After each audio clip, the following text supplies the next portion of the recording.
Hello दोस्तों, आप सभी का स्वागत है बायोकेम क्लास में।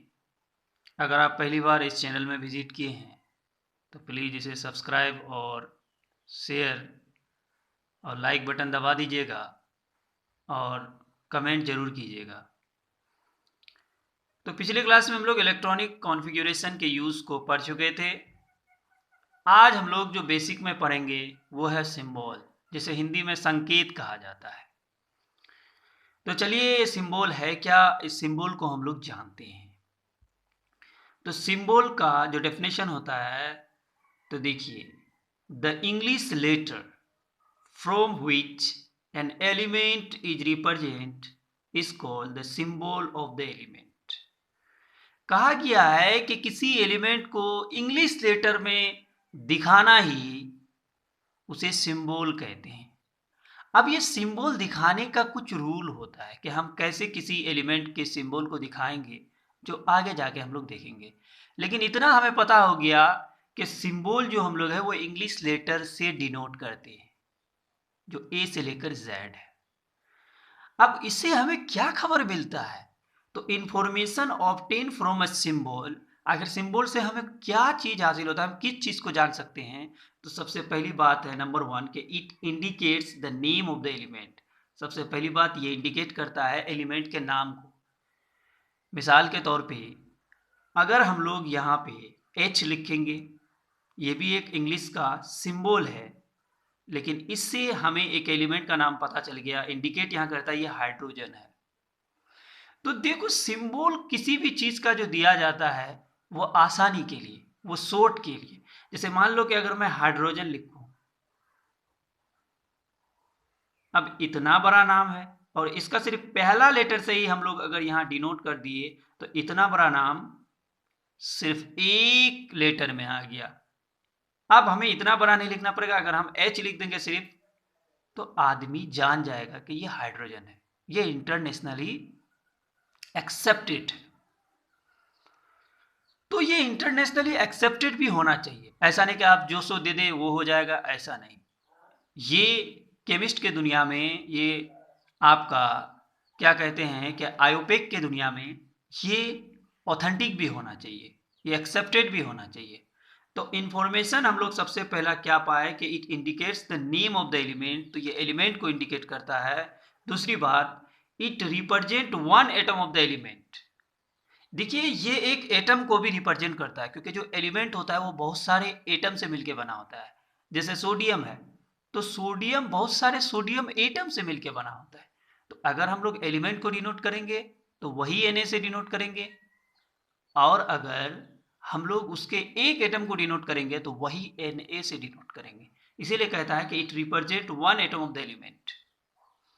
अब इस सिंबल का शुरुआत तो पहले डोल्टन ने भी किया था, लेकिन जो प्रचलित और फेमस है तो वो है एक बर्जीलियस साहब ने किया। कहता है कि इन 1813 Berzelius the famous scientist gave a method of symbol. एक सिंबल दिया, और सिंबल देने के बाद उन्होंने बताया कि हमें किस तरह से देना है। तो अकॉर्डिंग टू दैट मेथड, इस मेथड के अकॉर्डिंग हम लोग बताएंगे कि सिंबल हम लोग कैसे देते हैं। तो a symbol, point number one, Berzelius ने कहा कि a symbol is given by the first letter of the English name of the element.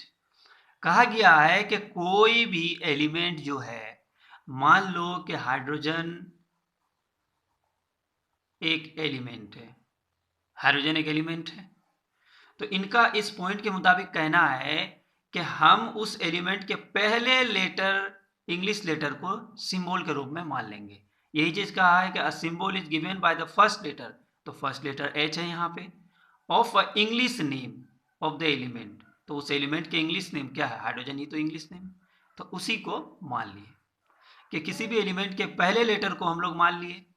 अब ऐसा भी तो हो सकता है कि ये एच और भी किसी एलिमेंट में आ सकता है, तब तो फिर दिक्कत हो जाएगा। तब क्या करेंगे? तो तब रूल दिया, देखो, क्योंकि एक बार जब हम एक चीज का सिंबल दे दिए तो दूसरे का और वो सिंबल नहीं दे सकते हैं। तो देखिए, एग्जाम्पल के रूप में पहला वाला, जैसे H for hydrogen atom, I for iodine, ETC etcetera etcetera. अब पॉइंट नंबर 2 कहता है कि when the names of the several element begin from the same letter. अब जब बहुत सारे एलिमेंट एक ही लेटर से शुरू होता है तब हम लोग क्या करेंगे? तब तो पहला वाला ही लेटर से काम नहीं चलेगा। तो तब कहता है कि 2 letters from the name are taken for a symbol. तो तब हम लोग 2 लेटर लेते हैं। कितने लेटर लेते हैं? 2 लेटर लेते हैं। जैसे एग्जांपल देख लिए, बी ए फॉर बेरियम, आप बेरियम भी है, बेरिलियम भी है, ब्रोमीन भी है। अब बी से बेरियम भी है, बी से बेरिलियम है, बी से ब्रोमीन भी है। तो अब तो हम यहाँ पे जो पहला रूल पढ़े थे कि पहला लेटर ले लेंगे एलिमेंट का, लेकिन यहाँ हम लोग नहीं ले सकते हैं। क्यों? क्योंकि ये 3 हो जाएगा बी, इसीलिए हम लोग 2 लेटर चूज करेंगे। तो बेरियम का हम लोग बी ए चूज कर लिए। अब यहाँ जब बी ए चूज कर लिए तो अब बेरिलियम का हम लोग बी सिंबल के रूप में लिए।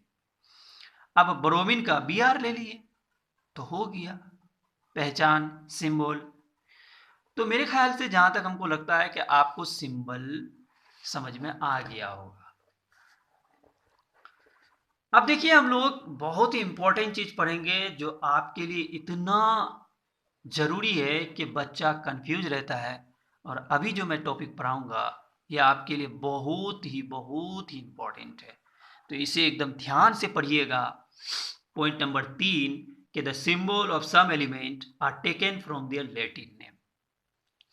देखिए, बहुत सारे एलिमेंट का जो सिंबल लिया गया है उसके लैटिन नेम से लिया गया है। अब देखो इसका कहने का मुताबिक क्या हुआ, लैटिन नेम क्या हुआ। देखो, लैटिन भी एक भाषा है, एक लैंग्वेज है। जिस तरह आप इंग्लिश एक भाषा मानते, हिंदी एक भाषा मानते हैं। जैसे देखिए, इंग्लिश में हम लोग क्या कहते हैं? डॉग। और उसी को हिंदी में क्या कहते हैं? कुत्ता। तो दोनों में अलग हुआ कि नहीं? इंग्लिश में आप डॉग कह रहे हैं, हिंदी में कुत्ता कहते हैं, और वहीं बंगला में उसे कुकुर कहा जाता है। तो डॉग को हम लोग कुत्ता कहते हैं, कुकुर कहते हैं। उसी तरह लैटिन भी एक लैंग्वेज है, तो लैटिन में भी एलिमेंट को कुछ कहा जाता है। तो ज्यादा वो प्रचलित हो गया, इसीलिए उसको उस नाम से जाना गया। अब उसके हम लोग कुछ सिंबल पढ़ेंगे। जैसे एग्जाम्पल के तौर पे हम लोग पहले देख लेते हैं कि Latin name of sodium is natrium. हम लोग जैसे जनरली जानते हैं सोडियम सोडियम सोडियम, लेकिन लैटिन नेम में उसको नेट्रियम बोला जाता है, सोडियम को नेट्रियम बोला जाता है। इसीलिए सोडियम का सिंबल SO ना होकर के Na होता है, क्योंकि उसका सिंबल जो हम लोग लेते हैं वो लैटिन नेम से लेते हैं।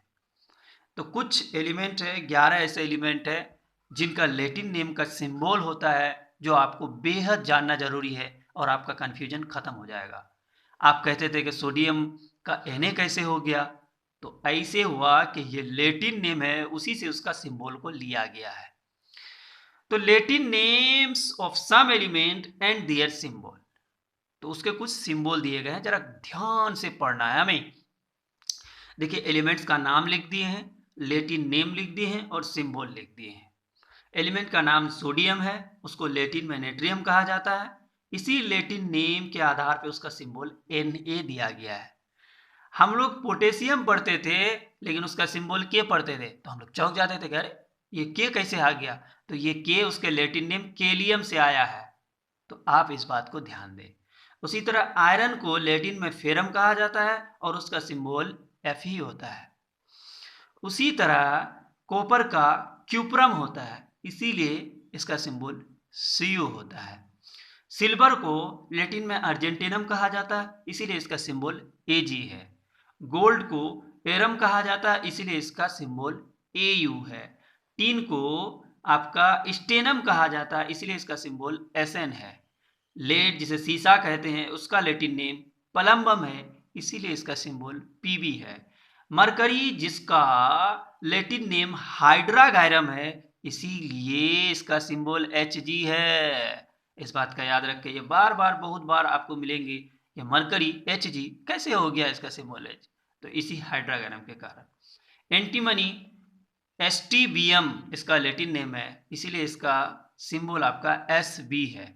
उसके बाद टंगस्टन जो बल्ब में लगा हुआ होता है, उसको हम लोग ओल फ्रेम कहते हैं लैटिन में, इसीलिए इसका सिंबल W होता है। तो आपको टंगस्टन का जो सिंबल मिलेगा वो W मिलेगा।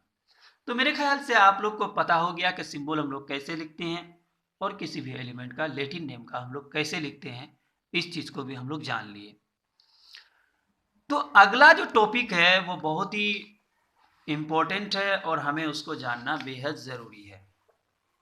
तो अब हम लोग उस चीज को पढ़ेंगे कि एक नए टॉपिक की ओर हम लोग जा रहे हैं। अब वो नए टॉपिक क्या है, जरा गौर से सुनना। वो है आपका केमिकल फॉर्मूला। देखिए केमिकल फॉर्मूला क्या होता है, जिस तरह से हम लोग सिंबल पढ़े उसी तरह फॉर्मूला को जो इंग्लिश लेटर में रिप्रेजेंट करते हैं उसी को केमिकल फॉर्मूला कहते हैं। तो देखिए केमिकल फॉर्मूला का हम लोग अब डेफिनेशन पढ़ते हैं। Chemical formula of a substance is the representation of its molecule in the term of symbol. तो सिंबल के रूप में किसी सब्सटेंस को, उसके मॉलिक्यूल्स को एक सिंबल के रूप में दिखाना, वही केमिकल फॉर्मूला हुआ। यानी chemical formula of a substance, the representation of its molecules in term of symbol. Symbol के रूप में किसी सब्सटेंस के मॉलिक्यूल को दिखाना ही क्या कहा जाता है, केमिकल फॉर्मूला। अब टाइप्स ऑफ केमिकल फॉर्मूला हम लोग देखते हैं। अब कितने तरह के होते हैं, जनरली 4 तरह के होते हैं। उनमें से हम लोग पढ़ेंगे। सबसे पहला मॉलिक्यूलर फॉर्मूला। अब मॉलिक्यूलर फॉर्मूला क्या होता है उसको पहले पढ़ लेते हैं। देखो, the formula which shows the actual number of atoms. यानी वह फॉर्मूला, मॉलिक्यूलर फॉर्मूला वह फॉर्मूला है जो एक्चुअल नंबर ऑफ एटम्स को दिखाता है। यानी जितना उसमें एटम होना चाहिए उस कंपाउंड में, उस मॉलिक्यूल में, उसको वो दिखाता है। यानी कि present in one molecule of the substance, एक मॉलिक्यूल में कितना नंबर ऑफ एटम्स होना चाहिए एक्चुअल में, उसी को हम लोग मॉलिक्यूलर फॉर्मूला कहता है। आपको समझ में आ जाएगा। जैसे वाटर का फॉर्मूला H2O है, तो हम लोग जानते हैं कि वाटर बनने के लिए 2 हाइड्रोजन चाहिए, 1 ऑक्सीजन चाहिए। तो हम लोग एक्चुअल नंबर दिए कि नहीं कि 2 हाइड्रोजन है, यहाँ पे 1 ऑक्सीजन है। ये मीथेन है, CH4 है, 1 कार्बन चाहिए, 1 हाइड्रोजन चाहिए। C6H6 बेंजीन का फॉर्मूला है, इसे हम लोग बेंजीन कहते हैं। इसे याद रखें आप, इसे हम लोग बेंजीन कहते हैं। तो ये रियल फॉर्मूला हुआ, एक इसमें कोई घटाया बढ़ाया नहीं किया है, एकदम एग्जैक्ट फॉर्मूला है। तो वही एक्चुअल नंबर ऑफ एटम्स हम लोग इसमें दिखा दिए, इसीलिए इसको मॉलिक्यूलर फॉर्मूला कहते हैं। अब चलिए हम लोग इंपेरिकल फॉर्मूला की ओर जाते हैं। इंपेरिकल फॉर्मूला क्या है कि मॉलिक्यूलर फॉर्मूला का शॉर्ट फॉर्म है, सीधी से समझो शॉर्ट फॉर्म है। जैसे a chemical formula which shows the simplest ratio of the atoms. तो एटम के सिंपलेस्ट रेशियो को दिखाया जाता है present in one molecule of a substance. यानी किसी एक मॉलिक्यूल में जो सिंपलेस्ट रेशियो होगा एटम्स का, उसी को हम लोग को दिखाना है, उसी को इंपेरिकल फॉर्मूला कहते हैं। जैसे एग्जांपल के रूप में हाइड्रोजन पेरोक्साइड का फॉर्मूला H2O2 होता है। तो अब यहाँ पे कॉमन आ गया, ये भी और ये भी। इसीलिए हम लोग क्या किए कि इस 2 को, यहाँ जो H2O है और यहाँ पे 2 है, इस सिंपलेस्ट रेशियो को हटा करके HO लिख दिए। वैसे ये इसका एम्पेरिकल का ज़्यादा यूज नहीं, लेकिन जान लेना आपके लिए बेहतर है, केमिस्ट्री में इसका ज़्यादा यूज है नहीं। उसी तरह C6H6 हम लोग लिखे थे बेंजीन, आपको यहाँ पे मॉलिक्यूलर फॉर्मूला में, तो उसी का सिंपलेस्ट जब 6 और 6 हट जाएगा तो CH बन जाएगा। तो इस बात का ध्यान रखें। अब चलिए हम लोग तीसरा नंबर में पढ़ेंगे कि तीसरा नंबर क्या होता है। तो तीसरा नंबर आपका स्ट्रक्चरल फॉर्मूला होता है। अब स्ट्रक्चरल फॉर्मूला क्या होता है कि किसी भी मॉलिक्यूलर फॉर्मूला को हम लोग स्ट्रक्चर वे में दिखाना है, उसका मतलब क्या क्या उसमें कैसे है पूरा डिटेल दिखाना है। तो देखिए द फॉर्मूला, स्ट्रक्चरल फॉर्मूला का डेफिनेशन है कि the formula which represent the arrangement of atoms. तो किस तरह से एटम्स अरेंजमेंट होता है, सजा हुआ होता है, उसे हम लोग दिखाना है, उसी को हम लोग क्या कहते हैं, स्ट्रक्चरल फॉर्मूला कहते हैं। अब मान लो C2H6 है, जिसे हम लोग इथेन कहते हैं, जो हम लोग 10th के हाइड्रोकार्बन में पढ़ चुके हैं। उसको दिखाना है, 2 कार्बन है और हम लोग जानते हैं कि ये जो इथेन होता है, यानी कि जो ये अल्केन का ग्रुप है, तो अल्केन में हमेशा सिंगल बॉन्ड होता है। देखिए ये सब हम लोग पढ़ेंगे, बिल्कुल भी आप टेंशन ना ले।